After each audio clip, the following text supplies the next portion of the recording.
ఉప ముఖ్యమంత్రిగా పవన్ బాధ్యతల స్వీకరణ విజయవాడ క్యాంపు కార్యాలయం.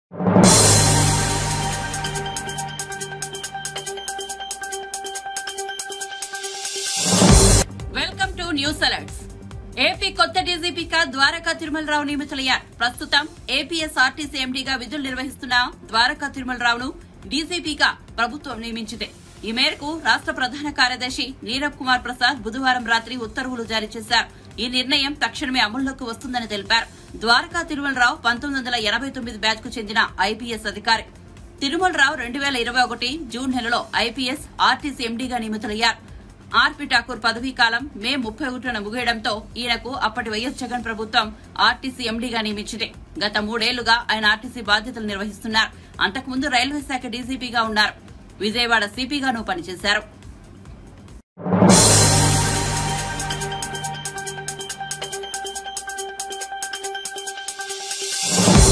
ముఖ్యమంత్రిగా చంద్రబాబు నాయుడు బాధ్యతలు చేపట్టిన తరువాత మొట్టమొదటిసారిగా గురువారం అమరావతి రాజధానిని సందర్శించనున్నారు. అధికారిక పర్యటనలో భాగంగా టీడీపీ హయాంలో చేపట్టిన భవనాల పనులను పరిశీలించనున్నారు. ముందుగా గత వైఎస్ఆర్సీపీ ప్రభుత్వం కూర్చివేసిన ప్రజావేదిక నుంచి చంద్రబాబు పర్యటన ప్రారంభమవుతుందని ఏపీ పట్టణాభివృద్ది శాఖ మంత్రి పొంగూరు నారాయణ వెల్లడించారు. అమరావతి రాజధాని శిలాఫలకంతో పాటు మంత్రులు, ఎమ్మెల్యేలు, ఎంపీలు, ఎమ్మెల్సీలు, జెడ్పీలు, అధికారులు, ఉద్యోగుల కోసం నిర్మించిన క్వార్టర్లను, భవనాలను ఆయన పరిశీలిస్తారని తెలిపారు. చివరగా సీఆర్డీఏను సందర్శిస్తారని చెప్పారు. టీడీపీ హయాంలో 2014 నుంచి 2019 వరకు అనేక పనులు చేశామని, ఆ తర్వాత అధికారంలోకి వచ్చిన వైసీపీ నిర్లక్ష్యం చేసిందని ఆరోపించారు. రేపు ముఖ్యమంత్రి నారా చంద్రబాబు నాయుడు గారు అమరావతి క్యాపిటల్ సిటీని సందర్శిస్తున్నారు. మొదట ఏదైతే ప్రజావేదికని గత ప్రభుత్వం కూల్చేసిందో ఫస్ట్ అక్కడ స్టార్ట్ చేసి కూల్చేసిన ప్రజావేదికని, ప్రజల కోసం కట్టిన ప్రజావేదికని ఆ రోజు కూల్చివేయడం జరిగింది నిర్దాక్ష్యంగా. అది ప్రజల సొమ్ముతో కట్టింది, ప్రజలు వాళ్ళ సొమ్ముతో కట్టింది. అందువల్ల ఫస్ట్ దాన్ని విజిట్ చేసి అక్కడి నుంచి యాక్చువల్గా ఫౌండేషన్ స్టోన్ ఎక్కడైతే వేసామో ఆ రోజు ప్రైమ్ మినిస్టర్ గారు రావటం, మోడీ గారు, వారి ద్వారా ఫౌండేషన్ స్టోన్ ఇచ్చాము. ఫస్ట్ ఆ ప్రాంతాన్ని విజిట్ చేసి అక్కడి నుంచి ఎమ్మెల్యేలు, ఎంపీలు, ఎమ్మెల్సీలు, తర్వాత వచ్చి మినిస్టర్లు, తర్వాత వచ్చి జడ్జెస్ ఆ క్వార్టర్స్ విజిట్ చేయటం. అక్కడి నుంచి మళ్ళా అధికారుల కోసం నిర్మించిన ప్రిన్సిపల్ సెక్రటరీస్ కావచ్చు, సెక్రటరీస్ కావచ్చు, డైరెక్టర్స్ కావచ్చు, కమిషనర్స్ కావచ్చు, డిఫరెంట్ గ్రేడ్ ఆఫీసర్స్కి అవన్నీ కూడా కంప్లీట్గా కవర్ చేసి తర్వాత ఏదైతే చివరగా సిఆర్డీఏ ప్రాజెక్ట్ ఆఫీస్ని చివరిగా విజిట్ చేయడం జరుగుతుంది. దాని మీద సిఆర్డీ ఆఫీస్ దగ్గర ప్రెస్ మీట్ ఉంటుంది. సిఆర్డీ ఆఫీస్ దగ్గర ఆ విధంగా యాక్చువల్గా ఈ యొక్క ప్రోగ్రాం రేపు డిజైన్ చేయడం జరిగింది. పనులంటే యాక్చువల్గా ఇప్పుడు ఏదైతే అంతకుముందు 2014-19 దాకా అనేక వర్క్స్ చేసాము. అయితే అవన్నీ కొన్ని డ్యామేజ్ చేశారు. వీళ్ళు రకరకాల రోడ్లు అయితే తవ్వేస్తున్నాయి. వీటిలన్నింటి ఫస్ట్ కమిటీలు వేసి ఫస్ట్ వాటి యొక్క డ్యామేజ్ని అవన్నీ ఎస్టిమేట్ చేయాలా. తర్వాత టెండర్స్ కూడా అన్నిటికీ పిలవాలి, ఎందుకంటే టైం అయిపోయింది. టెండర్స్ పెట్టిన కాల పరిమితి దాదాపు అయిపోయింది. అందువల్ల అన్నిటికీ కూడా టెండర్స్ పిలవాలి. టెండర్స్ పిలవాలంటే మళ్ళీ రీఎస్టిమేషన్ చేయాలి. వీటన్నిటి కూడా సుమారుగా ఒక 3 months పడుతుంది. సుమారుగా ఒక 3 to 4 months పడుతుంది. ఏది ఏమైనప్పటికీ ఇది కేబినెట్లో డిస్కస్ చేసి దాని మీద ఒక డెసిషన్ తీసుకొని చాలా మెటీరియల్ దొంగతనం అవ్వబడింది. వాటి మీద ఏదైనా కేసులు పర్టికులర్ గా ఒక ప్రజాప్రతినిధి పెద్ద ఎత్తున లూటీ చేశాడు రాజధాని ప్రాంతంలో. అందుకేనండి ఒక కమిటీని వేస్తాము. కమిటీని వేసి యాక్చువల్గా ఏం జరిగింది అన్నీ కూడా స్టడీ చేసి యాక్చువల్గా ఎస్టిమేషన్స్ తీసుకొని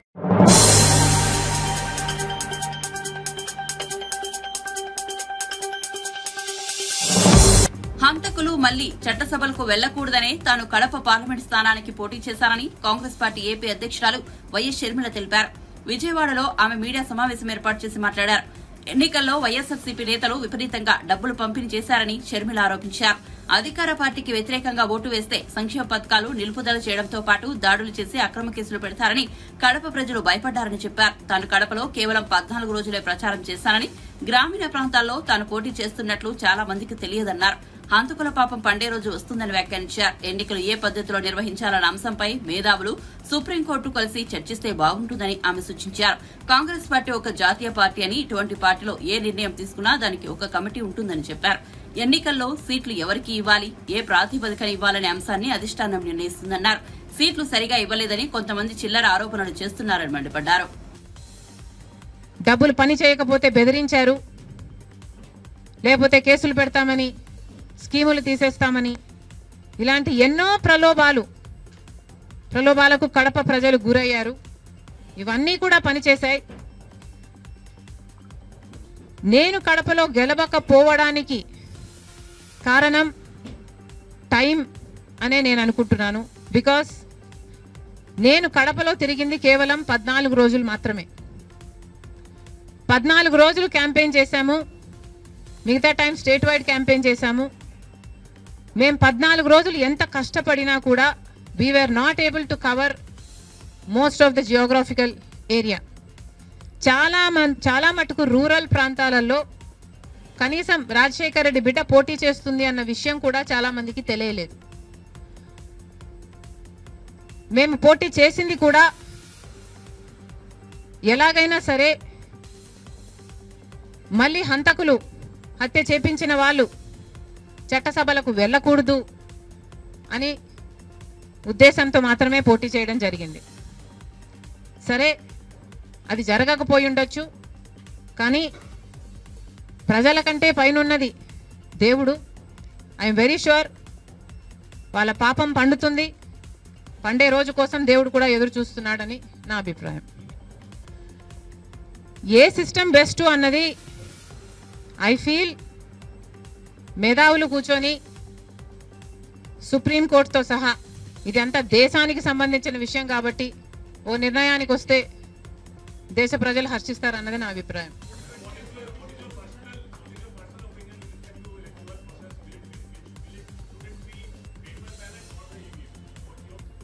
How does it matter what I think personally?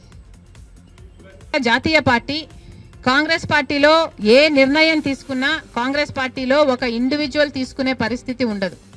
Congress పార్టీలో ఏ నిర్ణయం తీసుకున్నా దానికి ఒక కమిటీ ఉంటుంది, ఒక పద్ధతి ఉంటుంది. ఆ నిర్ణయం ప్రకారమే సీట్లు ఇవ్వడం కూడా జరిగింది.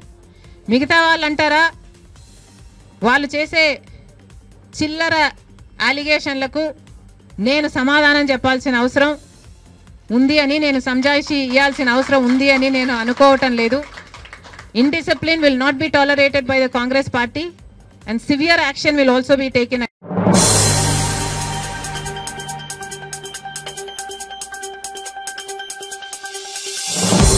రాష్ట్రంలో రోడ్లు చెడిపోతే కాంట్రాక్టర్లతో పాటు అధికారులు కూడా బాధ్యత వహించాల్సి ఉంటుందని R&B శాఖ మంత్రి కోమటిరెడ్డి వెంకటరెడ్డి స్పష్టం చేశారు.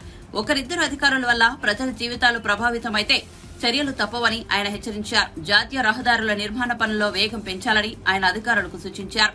ప్రజలకు మెరుగైన రహదారులు అందించడమే ప్రభుత్వ లక్ష్యమని రాష్ట్ర R&B శాఖ మంత్రి కోమటిరెడ్డి వెంకటరెడ్డి పేర్కొన్నారు.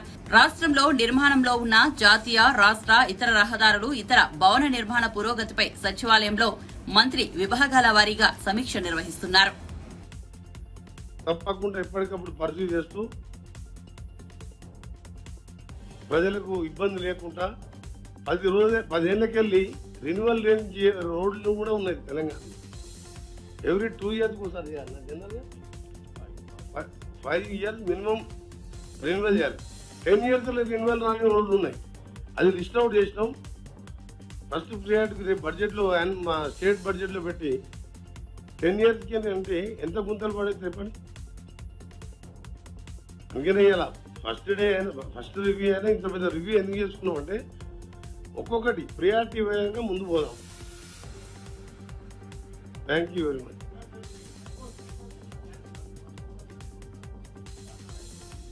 ఆర్కిటెక్ట్ అది మేము ల్యాండ్ చూసి వచ్చినాం. నేను శ్రీధర్ బాబు గారు, మా ENC గారు, సెక్రటరీ గారు, 5 జడ్జిల కమిటీ వచ్చింది. CM గారు ఫస్ట్ పై ఎగ్జామ్ చూసి ఓకే చేసిండు. తర్వాత మమ్మల్ని పంపించిండు. ఆర్కిటెక్ట్ని ఫైనల్ చేస్తున్నాం. త్వరలో ఆర్కిటెక్ట్ని ఫైనల్ కాగానే DPR స్టార్ట్ చేసి 100 acresలో దేశంలో బెస్ట్ హైకోర్టు హైదరాబాద్ రాజేంద్రనగర్లో రాబోతున్న త్వరలోనే DPR ఫైనల్ చేయగానే ఎస్టిమేట్ చేయగానే వితిన్ నో టైం 2 years లోపలే కంప్లీట్ చేస్తాం దాన్ని. ఉస్మానియా హాస్పిటల్ బిల్డింగ్ కూడా మళ్ళీ ఒకసారి ఆల్ పార్టీ మీటింగ్ పెట్టి అదే ప్లేస్లో కట్టమని చెప్పి అన్ని పార్టీ సంతకాలు పెట్టినాయి. సేమ్ డిజైన్లో కట్టాలని. సేమ్ డిజైన్లో కట్టాలంటే ఆ రోజు ఆల్ పార్టీ మీటింగ్లో అందరూ అన్ని పార్టీలు వచ్చినాయి. మరొకసారి ఆల్ పార్టీ మీటింగ్ పెట్టి ముఖ్యమంత్రి గారితో చర్చించి ఉస్మానియా హాస్పిటల్ హైదరాబాద్ కూడా కలెక్టర్ ఆఫీస్ లేదు ఇంకోటి. దాని అసెంబ్లీలో ముఖ్యమంత్రి గారు ప్రకటించారు. నేను రిక్వెస్ట్ చేస్తే రంగారెడ్డి జిల్లా పాత కలెక్టర్ ఆఫీస్ గారు 70-80 lakhs పాపులేషన్ ఉన్న హైదరాబాద్ కలెక్టర్ ఆఫీస్ లేదు. 5 లక్షలు ఉన్నా కూడా ఒక జిల్లా ఏర్పాటు చేసినాం. 250 కోట్లు పెట్టి కలెక్టర్ ఆఫీస్ కట్టాం. 100 కోట్లు 150 కోట్లు పెట్టి హైదరాబాద్ కలెక్టర్ ఓ దగ్గర కూర్చుంటాడు, డిఈఓ దగ్గర, డిఎంఓ దగ్గర. ఈ ట్రాఫిక్లో పొద్దున ఫోన్ చేసి రా అని చెప్పి కలెక్టర్ పిలిస్తే ఆయన వచ్చే వరకు కలెక్టర్ సాయంత్రం ఇంటికి వెళ్ళిపోతాడు. అందుకని పాటిగట్టలో ప్లేస్ చూసినాం. మా గణపతి రెడ్డి గారు సెక్రటరీ గారు అంతా ప్లాన్ చేసినాం. డిపిఆర్ కూడా ఫైనల్ చేసినాం ఆటోమేటిక్. అది అసెంబ్లీలో floor of the house governor speech రిప్లైగా ముఖ్యమంత్రి గారే చెప్పాను. ఆ మినిస్టర్ వెంకరెడ్డి గారు అడుగుతున్నారు, హైదరాబాద్ కలెక్టర్ ఆఫీస్ లేదు, త్వరలో నూతన కలెక్టర్ ఆఫీస్ బిల్డింగ్ కూడా హైదరాబాద్ రాబోతుంది. ఆల్రెడీ డిక్లేర్ చేసాం కదా ముఖ్యమంత్రి గారు, హౌస్లోనే డిక్లేర్ చేసినాక హైకోర్టు అంత పెద్ద బిల్డింగ్, తెలంగాణ భవన్ లాంటి బిల్డింగ్.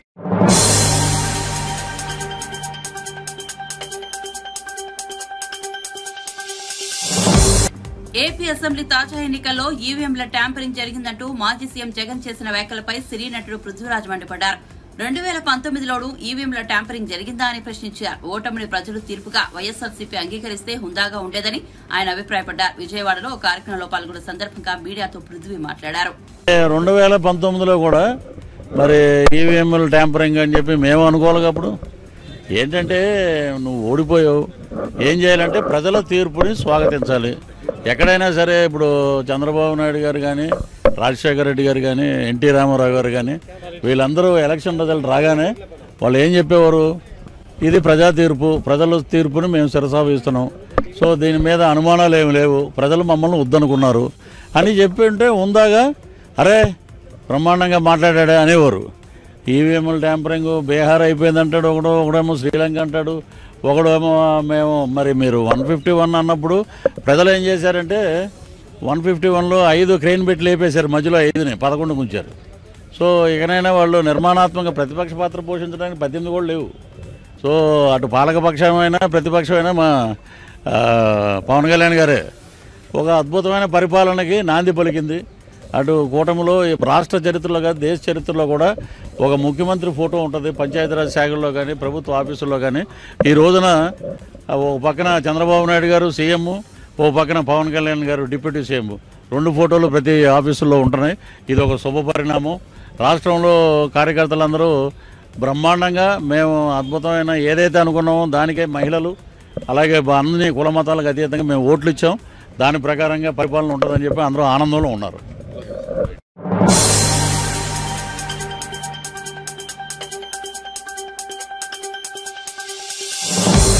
కేంద్ర ప్రభుత్వంపై ఎంపీ కాంగ్రెస్ సీనియర్ నేత మల్లు రవి సంచలన వ్యాఖ్యలు చేశారు. చంద్రబాబు నితీష్ మీద ఆధారపడి ఎన్డీఏ ప్రభుత్వం నడుస్తోందని అన్నారు. వాళ్ళిద్దరికీ కోపం వస్తే ఎన్డీఏ ప్రభుత్వం ఎప్పుడైనా కూలిపోతుందని తెలిపారు.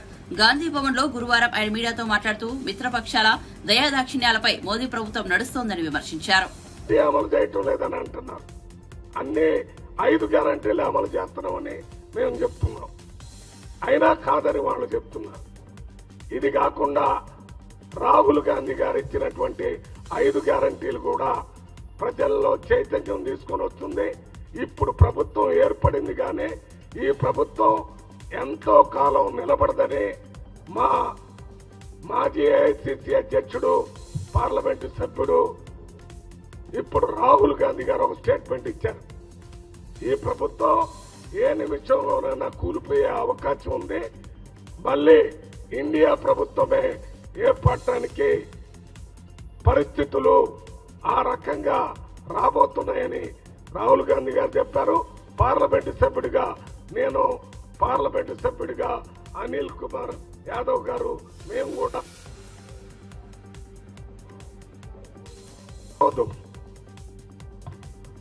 ఈ ప్రభుత్వం ఎక్కువ కాలం నిలడదు.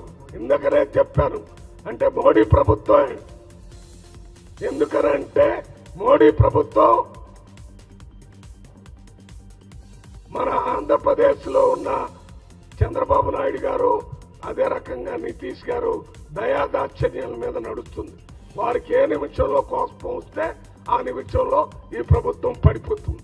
ఇప్పటికే ఎన్డీఏలో ఉన్నటువంటి చిన్న చిన్న పార్టీలన్నీ కాంగ్రెస్ పార్టీ నాయకత్వంతోనే సంప్రదింపులు చేస్తున్నారు. ఏ నిమిషంలోనైనా ప్రభుత్వం కూలిపోయేటటువంటి అవకాశం ఉంది. రాహుల్ గాంధీ గారి నాయకత్వంలోనే ప్రభుత్వం వచ్చింది.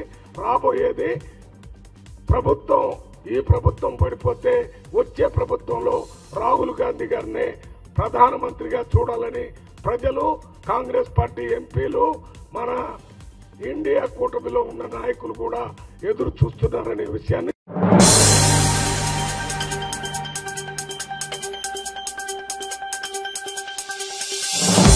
వాలంటీర్ల వ్యవస్థపై త్వరలోనే నిర్ణయం తీసుకుంటామని మంత్రి కొల్లు రవీంద్ర తెలిపారు. ఎన్నికల ముందు వైసీపీ నాయకులు వాలంటీర్లతో బలవంతపు రాజకీయాలు చేయించడంతో వారంతా రోడ్డున పడ్డారని విమర్శించారు. తమను ఉద్యోగాలకు తీసుకోవాలంటూ రోజు 100 మంది వాలంటీర్లు తనను కలుస్తున్నారని తెలిపారు. ఇంటింటికి పెన్షన్లు ఇవ్వాలని లక్ష్యంగా పెట్టుకున్నామని, ఇందుకోసం సచివాలయ, ఇతర అధికారుల సేవలు వినియోగిస్తామన్నారు. ఉద్దేశపూర్వకంగా పాపం వాలంటీర్స్ వీళ్ళే వేసుకున్నారు. వాలంటీర్స్నేమో మీకెందుకు మన ప్రభుత్వం వస్తుందని చెప్పి రాజీనామాలు చేయించారు. అందరూ రాజీనామాలు చేపిస్తే ఇవాళ వాళ్ళందరూ కూడా రోడ్డున పడిపోయారు. రోజు వస్తున్నారు 100 మంది వచ్చి పొరపాటు అయిపోయిందండి, పొరపాటు అయింది. వాళ్ళ వల్ల వాళ్ళు నష్టపోయారు. ఇవాళ మరి ప్రభుత్వం కూడా ఒక నిర్ణయం తీసుకోవాల్సినటువంటి అవసరం ఉంది. దాని మీద పెన్షన్స్ కూడా ఇంటింటికి ఇవ్వాలని లక్ష్యంగా పెట్టుకున్నాం. మరి ఇమ్మీడియట్గా దాని మీద కూడా పీడీడీఆర్డీఏతో మాట్లాడి వారికి కూడా ఒక ఆలోచన గవర్నమెంట్ కూడా తీసుకోవడం జరుగుతుంది. ఎవరైతే ఇవాళ సచివాలయ ఎంప్లాయీస్ ఉన్నారు, లేకపోతే ముఖ్యమైనటువంటి అధికారులే స్వయంగా తీసుకెళ్లి ఇళ్లకి ఇచ్చేలాగా చేయడానికి కూడా అన్ని చర్యలు కూడా తీసుకోవడం జరుగుతుంది.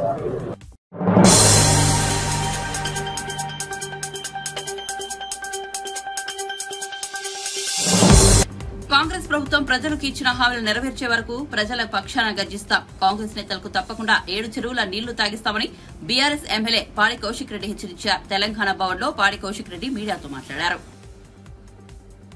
నేను ఒకటే అడుగుతా ఉన్నాను, జీవన్ రెడ్డి గారు, మీరు సీనియర్ శాసనసభ్యులు, మీరంటే మాకు కూడా గౌరవం ఉంది. కానీ శాసన మండలి సభ్యులు, సీనియర్ శాసనసభ్యులు ఉన్నారు. ఇంతకుముందు చేసిన దీని మీద మీరు సీనియర్ నాయకులుగా ఉంటూ మాకు కూడా మీ మీద గౌరవం ఉంది. కానీ ఇట్లా మీరు ఇట్లాంటి మాటలు మాట్లాడి మీ మీద ఉన్న గౌరవం మీరు దక్కించుకోవడం మంచి పద్ధతి కాదని చెప్పి ఈ సందర్భంగా మీకు కూడా తెలియజేస్తూ ఉన్నాను. మీకు అవగాహన ఉందా లేదా నాకు తెలియదు. ఇవాళ హరీష్ రావు గారు ఏ సబ్జెక్టు మాట్లాడినా చాలా నాలెడ్జ్తోని, చాలా అవగాహనతోని దాని మీద బాగా స్టడీ చేసే హరీష్ రావు గారు మాట్లాడతారు. అదేవిధంగా హరీష్ రావు గారు అడిగింది ఏంది, నిరుద్యోగాల పక్షాన మీరు అది 1:100గా మార్చండి, లేకుంటే గ్రూప్ 1 ఎగ్జామ్ రాస్తున్న విద్యార్థులందరూ కూడా ఇబ్బంది పడతారు, 1:100 మార్చండి అని వాళ్ళ పక్షాన ఇవాళ హరీష్ రావు గారు డిమాండ్ చేసిండ్రు. హరీష్ రావు గారు డిమాండ్ చేసినప్పుడు మీరు దాని మీద సమాధానం చెప్పాలి తప్పితే 1:100 చేయలేము, దాన్ని చేస్తే కోర్టుకు పోయి స్టే తెస్తారు అని మీరు మాట్లాడటము, ఇది నిజంగా మీకు ఎంత నాలెడ్జ్ లేదు అనేది ఇవాళ మొత్తము తెలంగాణ ప్రజల సాక్షిగా ఇవాళ మీరే బయట పెట్టుకున్నారు. ఎందుకంటే ఇగోండి, ఇవి బైలాస్లో మీరు చూడొచ్చు, కమిషన్ ఈజ్ ఫైనల్, వాళ్ళు ఎప్పుడు అంటే అప్పుడు చేంజ్ చేసుకోవచ్చు, దాంట్లో బైలాస్లోనే ఉన్నదని కూడా ఈ సందర్భంగా తెలియజేస్తూ ఉన్నాను. అదేవిధంగా జీవన్ రెడ్డి గారికి గుర్తు చేస్తూ ఉన్నాను, వారు మంత్రిగా ఉన్నప్పుడు వైఎస్ఆర్ గారి క్యాబినెట్లో ఉన్నప్పుడు ఆనాడు వైఎస్ఆర్ గారు కూడా 1:100 చేసింది కూడా తనకు గుర్తు చేస్తూ ఉన్నాను. తనే క్యాబినెట్ మంత్రిగా దాంట్లో వైఎస్ఆర్ క్యాబినెట్లో ఉండి కూడా తనకు తెలియదు అంటే ఇది ఒక సిగ్గుచేటు అని చెప్పి సందర్భంగా తెలియజేస్తూ ఉన్నాను. దాంతోపాటు మొన్న ప్రతిపక్షంలో ఉన్నప్పుడు బట్టి విక్రమార్క గారు అసెంబ్లీ సాక్షిగా 1:100 ఖచ్చితంగా చేయాలి అనేది బట్టి విక్రమార్క గారు అసెంబ్లీ సాక్షిగా ఇవాళ డిమాండ్ చేసింది కూడా తనకి గుర్తు చేస్తూ ఉన్నాను. ఇవాళ మరి మీరు అడిదిక్కున్నప్పుడు ఒక మాట, ఇడిదిక్కున్నప్పుడు ఒక మాట మాట్లాడడం నిజంగా చాలా బాధాకరం అని చెప్పి సందర్భంగా తెలియజేస్తూ ఉన్నాను. మీకు ఇంకొక ఎగ్జాంపుల్ కూడా చెప్తా ఉన్నాను జీవన్ రెడ్డి గారు. ఇలా మొన్న ఆంధ్రప్రదేశ్లో కూడా గ్రూప్ 2 ఎగ్జామ్స్ 1:15 పెట్టినప్పుడు మళ్ళా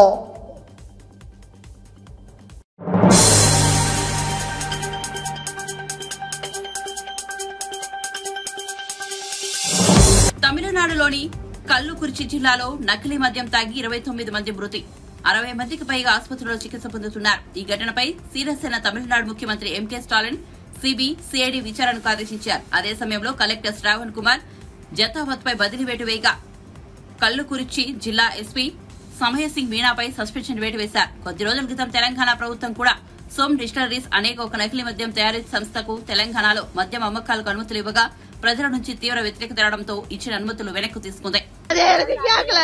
அப்படின்னு தான் சொல்லிச்சு. கடைசியில பார்த்தா நாங்க சாவு நல்லாதான் இருக்குதுன்னு நினைச்சோம். சஞ்சீவ் ஹாஸ்பிட்டல் கொண்டு போனோடனே அவர் எப்ப இறந்துட்டாருன்னு சொல்றாங்க. சாராயம் குடிச்சு என்ன மாதிரி யாருக்குமே இது மாதிரி ஆகக்கூடாது, எந்த பொண்ணும் பாதிக்கப்படக்கூடாது, இதுவே என்னோட கடைசியா இருக்கட்டும்.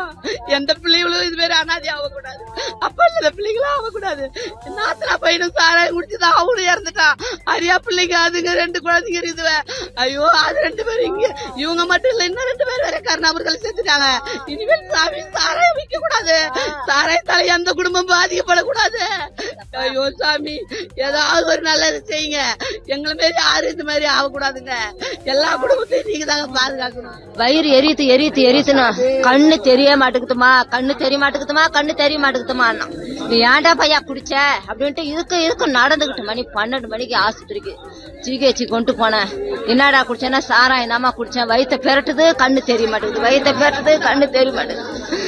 வேறப்பா அங்க தூக்கிட்டு போன உடனே அங்க போதேக்குறான், ஒன்னும் பார்க்க முடியாதுமா, நாங்க இங்கெல்லாம் பார்க்க மாட்டோம், நீங்க கூட்டு கொண்டு போங்க அப்படின்ட்டாங்க. தூக்கி அங்க போன உடனே நான் திருப்பி அங்கிருந்து வந்து சரி தண்ணியாச்சும் ஊற்றி தெளிச்சு மூஞ்செல்லாம் கழுவி விடலான்னு மூஞ்செல்லாம் கழுவி விட்டா கண்ணுக்குள்ள யாரு குத்திச்சு.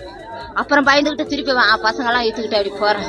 இந்த சாராய கடை ஒழிக்கணும் சாமி, நீங்க தான் எங்களுக்கு தீர்ப்பு சொல்லணும். நைட்டு 2 மணிக்கு சாராயம் குடிச்சதுனால வயிறு வலிக்குது, குடல் பெரட்டுது, தலையை பெரட்டுது, என்ன சொல்றேன்னு தெரியல, கண்ணு கேட்கல காது கேட்கலன்னு சொன்னிச்சு. கொஞ்ச நேரம் கழிச்சு ஹாஸ்பிட்டல் உடனே செத்துட்டேன்னு சொன்னாங்க. சாராயம் குடிச்சுதான், மற்றபடி எதுவுமே இல்ல, சாராயம் குடிச்சுதான். 24 மணி நேரமும் சாராயம், அதுல என்ன கலந்தாங்களோ என்ன பண்ணாங்களோ தெரியும். என் புருஷன் வேற எந்த இதுமே கிடையாது. 2 மணிக்குல இருந்து வயிற்று பெரட்டுது, கொலையை பெரட்டுது, கண்ணு வலிக்குது, கண்ணே எனக்கு தெரியல, காதே எனக்கு கேட்கல அப்படின்னு தான் சொல்லிச்சு. கடைசியில பார்த்தா நாங்க சாவு நல்லாதான் இருக்குதுன்னு நினைச்சோம். சஞ்சீவ் ஹாஸ்பிட்டல் கொண்டு போனோடனே அவர் எப்ப இறந்துட்டாருன்னு சொல்றாங்க. சாராயம் குடிச்சு என்ன மாதிரி யாருக்குமே இது மாதிரி ஆகக்கூடாது, எந்த பொண்ணும் பாதிக்கப்படக்கூடாது, இதுவே என்னோட கடைசியா இருக்கட்டும். எந்த பிள்ளைகளும் இது மாதிரி அனாதி ஆகக்கூடாது, அப்பா சில பிள்ளைகளும் ஆகக்கூடாது. நாத்தனா பையனும் சாராயம் குடிச்சுதான் அவனும் இறந்துட்டான். அரியா பிள்ளைங்க அதுங்க 2 குழந்தைங்க இருக்குது. ஐயோ அது 2 பேரும் இங்க, இவங்க மட்டும் இல்ல இன்னும் 2 பேர் வேற கருணாபுரத்தில் செத்துட்டாங்க. இனிமேல் சாமி சாராயம் விற்க கூடாது, சாராயத்தால எந்த குடும்பம் பாதிக்கப்படக்கூடாது.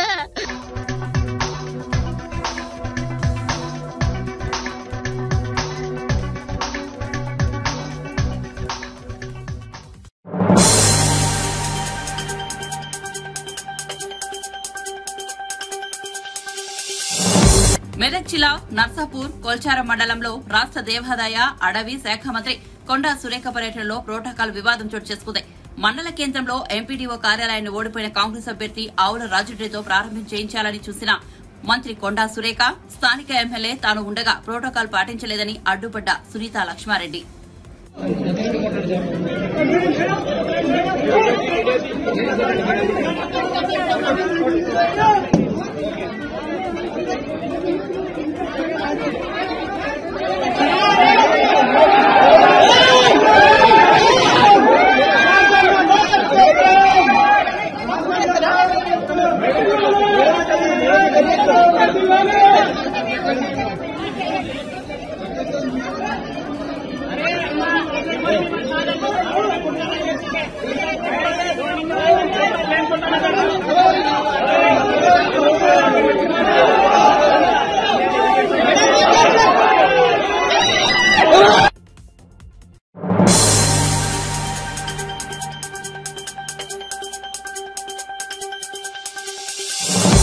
పన్నెండేళ్ల మైనర్ బాలిక హత్య కేసులో దారుణం చోటు చేసుకుంది. కోరిక తీర్చలేదని చంపిన తండ్రి బాలిక మర్డర్ కేసులో ఆమె తండ్రే ప్రధాన సూత్రధారి అని తేల్చిన పోలీసులు ఫోన్ వీడియోలు చూస్తూ తన ఫోన్ పగిలిపోవడంతో కన్న కూతురునే కోరిక తీర్చాలని అడిగిన వైనం. ఆమె తల్లికి చెబుతానడంతో చంపేసిన కిరాతకుడు మళ్లీ ఏం తెలియనట్టు పోలీసులకు మిస్సింగ్ కంప్లైంట్ ఇచ్చిన వైనం. ఈ కేసుకు సంబంధించిన వివరాలను వెల్లడించిన మియాపూర్ ఏసీపీ నరసింహారావు. రకాలుగా సెర్చ్ చేయటం, క్లూస్ కోసం ట్రై చేయటం జరుగుతున్న క్రమంలో 13వ తారీఖు నైటు ఒక ఫిమేల్ డెడ్ బాడీ ఉంది, డికంపోజ్ అయ్యి స్మెల్ వస్తుందనేది ఇన్ఫర్మేషన్ రాగా ఆ ఇన్ఫర్మేషన్ మీద బాడీ సీన్కి విజిట్ చేసి బాడీని ఐడెంటిఫై చేయటం జరిగింది. ఆ బాడీ మీద ఉన్న బట్టల ఆధారంగా ఆ మిస్సింగ్ అయిన అమ్మాయే ఈ డెడ్ బాడీ అని చెప్పి ఐడెంటిఫై చేసుకోవటం జరిగింది. ఈ ఐడెంటిఫై చేసిన తర్వాత మేము సేకరించిన ఇన్ఫర్మేషన్ ప్రకారం ఆ 7వ తారీఖు రోజు అమ్మాయి తండ్రి పిటిషన్ ఇవ్వటం జరిగింది. ఉదయం 9 గంటల ప్రాంతంలో అమ్మాయి ఇంట్లో నాకు ఇక్కడ ఇష్టం లేదు, మా నేటివ్ విలేజ్ మరిపెడ దగ్గర ఎల్లంపేట విలేజ్, అక్కడికే వెళ్ళిపోదాం అని చెప్పి మారాం చేసి ఇంట్లో నుంచి వెళ్ళిపోయింది అని చెప్పి తెలిసి తండ్రి బయటికి వెళ్ళటం జరిగింది.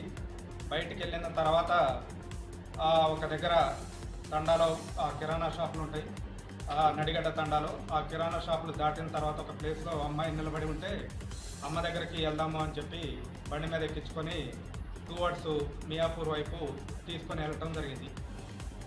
తీసుకొని వెళ్ళటం జరిగిన తర్వాత తండ్రి మళ్ళీ యూటర్న్ తీసుకొని నడిగడ్డ తండాకి ఎదురుగా ఒక జంగిల్లోకి పోయే కాలిబాట ఉంటుంది. ఆ కాలిబాట దగ్గర బండి పార్క్ చేసి ఈ మన కుకింగ్ కోసం ఇద్దరు కలిసి ఫారెస్ట్ లోపలికి వెళ్ళటం జరిగింది. అయితే అక్కడికి పోయిన తర్వాత అతను ఏం జరిగిందో ఏందో మొత్తం మీద అక్కడ ఇన్సిడెంట్ అయింది. ఆ తర్వాత తిరిగి వచ్చిండు, ఇంట్లో వాళ్ళకి కానీ ఎవరికి ఏమి చెప్పకుండా సింపుల్గా పోలీస్ స్టేషన్కి వచ్చి ఇట్లా గర్ల్ మిస్సింగ్ అని చెప్పి పిటిషన్ ఇవ్వడం జరిగింది. దాని మీద మనం దర్యాప్తు చేసుకోవడం ప్రారంభించాం. కాకపోతే మాకు డే 1 నుంచి కూడా అతని బిహేవియర్ మీద డౌట్ ఉంది. అందుకని చెప్పి మనం పాజిబిలిటీ ఉన్న సీసీ కెమెరాలు, అన్ని ఫుటేజీలు, అదేవిధంగా వేరే విధమైన టెక్నికల్ ఎవిడెన్స్ ఇవన్నీ సేకరించి తర్వాత మేము సేకరించిన ఆధారాలను బట్టి ఇతనే అని మేము ఒక నిర్ధారణకు వచ్చే టైంలోనే ఇతను నడిగడ్డ తండాకి చెందిన ఒక పెద్ద మనిషి దగ్గరికి అప్రోచ్ అయ్యి ఈ జరిగిన విషయం అంతా చెప్పి నన్ను పోలీసుల దగ్గర సరెండర్ చేయమంటే మనకి తీసుకొచ్చి సరెండర్ చేశారు. సరెండర్ చేసిన తర్వాత అదేవిధంగా మేము సేకరించిన ఆధారం ప్రకారం అసలు ఇందులో జరిగిన విషయం ఏంటంటే ఇతను కొంచెం బ్యాడ్ హ్యాబిట్స్ ఉన్నాయి. బాగా అంటే ఆల్కహాల్కి అడిక్ట్ అయిండు, ప్రతిరోజు తాగి ఉండేవాడు. అదేవిధంగా అతని ఈ అశ్లీల చిత్రాలు, ఏది బ్లూ ఫిల్మ్స్కి సంబంధించిన వీడియోలు చూస్తుండేవాడు ఎప్పుడు కూడా ఫోన్లో. ఒక 2 రోజుల నుంచి అతని ఫోన్ డిస్ప్లే పనిచేయకపోవటం వల్ల అతనికి పిచ్చిలేసినట్టు అయ్యి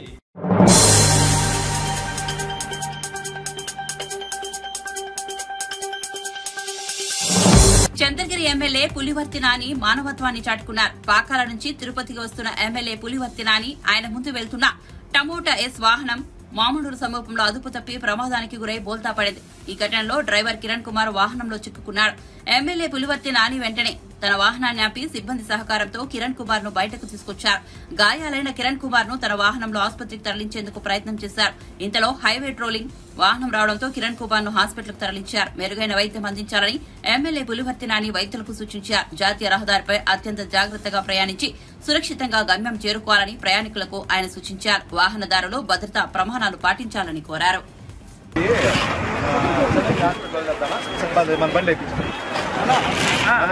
మీరు పొంది చేయండి, ఎంచికి వెళ్తాను పర్వాలా. మీరు చంద్రగిరి హాస్పిటల్ వదిలేసి మీరు కొంటారు, చంద్రగిరి హాస్పిటల్ వదిలేసామ్మా. ఏడొచ్చింది